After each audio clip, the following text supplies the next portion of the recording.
বাপাদিত্য দাশগুপ্ত, দিদি কি বলবেন? ডবল ইঞ্জিন সরকার এবং চোর চোর স্লোগান আবার সেই। আমাদের বিশেষ কিছু বলার নেই। আপনাদের জানতে হবে বা বুঝতে হবে, আমরা সবাই জানি যে এত বড় বিশাল ম্যান্ডেট দিয়ে বাংলার মানুষ আমাদের কেন এনেছে নতুন সরকারকে। তারা এনেছে এই কারণে যে আগের সরকার যে অত্যাচার, যে চুরি, যে লুট, যে সিন্ডিকেট, তোলাবাজি, কাটমানি চালিয়েছে, তারা অন্য সরকার এটা করুক সেটা চায় না। সেই কারণেই নতুন সরকার এসেছে। সুতরাং বাংলার মানুষ যা চাইবে তাই হবে। আজকে যারা যারা ভেবেছিল তারা ইন্ডিসপেন্সিবল, তাদের কোনোদিন সরানো যাবে না। চুরি করে যাবে, লুট করে যাবে, কারণ মমতা ব্যানার্জি, অভিষেক ব্যানার্জির আশীর্বাদের হাত তাদের মাথার উপর আছে। আজকে মানুষ দেখিয়ে দিল যে মানুষ শেষ কথা বলবে। দিদি, মাদ্রাসাগুলো শিক্ষা ব্যবস্থা পরিকাঠামো খতিয়ে দেখার নির্দেশ দিয়েছে রাজ্য সরকার।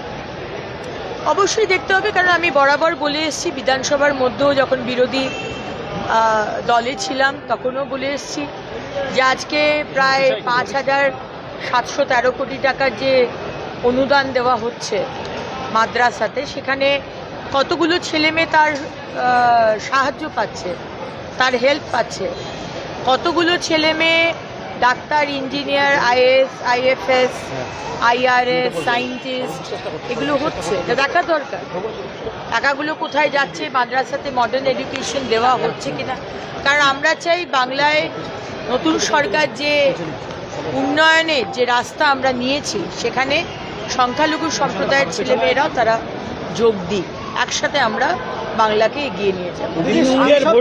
তৃণমূলের ভোট ব্যাংক যে সংখ্যালঘু ভোট ব্যাংক, তা ভাঙন ধরেছে। আপনাদের কি সুবিধা হচ্ছে? সুবিধে অসুবিধার বিষয় নয়। কোনো মানুষ, কোনো জাতি, কোনো সম্প্রদায়,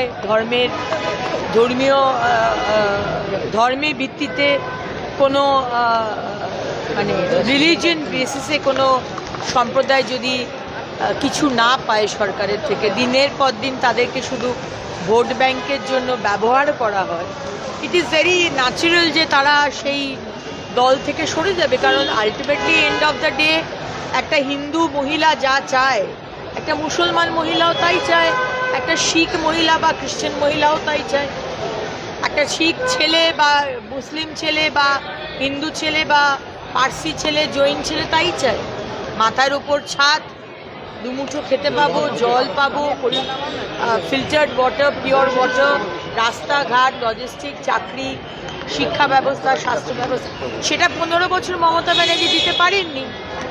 দেখতে পেলেন তো গতকাল মাননীয় রেলমন্ত্রী এসে এখানে নর্থ বেঙ্গল থেকে বুলেট ট্রেন শুরু হবে। যা যা রুকে রয়েছে এত বছর ধরে যা করতে দেননি শুধু রাজনীতি করার জন্য। অনারেবল সুপ্রিম কোর্ট বলেছে চিংড়িঘাটার যে এইটুকুনি কাজ বাকি ছিল মেট্রোর, রাজনীতি করবেন না, মানুষের উন্নয়নের কাজটাকে বাধা দেবেন না, এটা অনারেবল সুপ্রিম কোর্টের অবজারভেশন। এবং সেখানে তারা বলেছিল মমতা ব্যানার্জির সরকার উৎসব আছে তাই তারা করতে পারছে না। অনারেবল সুপ্রিম কোর্ট সেখানেও বলেছে যে উৎসবটা বড় নয়, আজকে সমস্ত সাধারণ মানুষের বেনিফিট আমাদের আগে দেখতে হবে। আজ আমাদের সরকার 1 মাসও হলো আসেনি, কিন্তু আজকে চিংড়িঘাটার যে মেট্রোর কাজ রুকেছিল সেটা কমপ্লিট হয়ে গেছে, কম সময়ে কমপ্লিট হয়েছে। প্রত্যেকটা জিনিস, আজকে বিএসএফকে জমি দেওয়া হয়নি, শুধু বাংলার লোকের সুরক্ষা নয়, সারা ভারতবর্ষের 140 কোটি মানুষের সুরক্ষা নিয়ে চিনিমিনি খেলেছে। সেই কাজটি ফার্স্ট ক্যাবিনেট মিটিংয়ে মাননীয় মুখ্যমন্ত্রী সেটাকে চালু করে দিয়েছে। সুতরাং প্রত্যেকটা জিনিস ডবল ইঞ্জিনের সরকারি দ্রুত গতিতে এগোবে।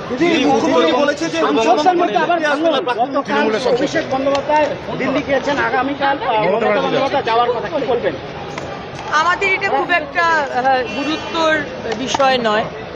তৃণমূল থাকলেও না তৃণমূল 10 টুকরো হলো না 2 টুকরো হলো, যে পার্টির কোনো নীতি নেই, আদর্শ নেই, দর্শন নেই, সেই পার্টি কোনোদিন থাকতে পারে না। কিন্তু এত তাড়াতাড়ি তৃণমূল টুকরে টুকরে গ্যাং হয়ে যাবে এটা জানা ছিল না। দিদি, তৃণমূলের সংখ্যালঘু সেলের সম্পাদক